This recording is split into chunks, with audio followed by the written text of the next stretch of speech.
జగన్‌కి ఇప్పుడు కొత్త శత్రువు, నాన్న మిత్రుడు లేదా వైఎస్ ఆత్మతో వివాదం వస్తుందనుకుంటా. ఎందుకంటే షర్మిల కాంగ్రెస్ పార్టీలో ఇప్పుడు చేరడం, తెలంగాణ ఎన్నికలకు ముందు చేరాల్సినటువంటి వైఎస్ఆర్ టీపీ పేరే వైఎస్ఆర్ తెలంగాణ పార్టీ.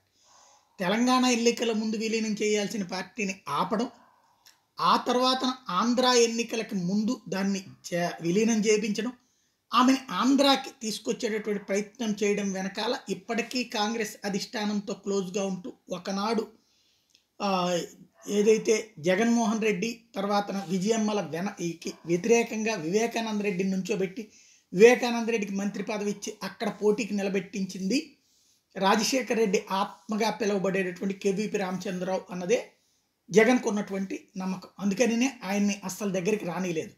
పార్టీ పెట్టినప్పటి నుంచి దగ్గరికి రానీయలేదు. ఆ కేవీపీ రామచంద్రరావే ఇప్పుడు షర్మిల కథ నడిపించింది.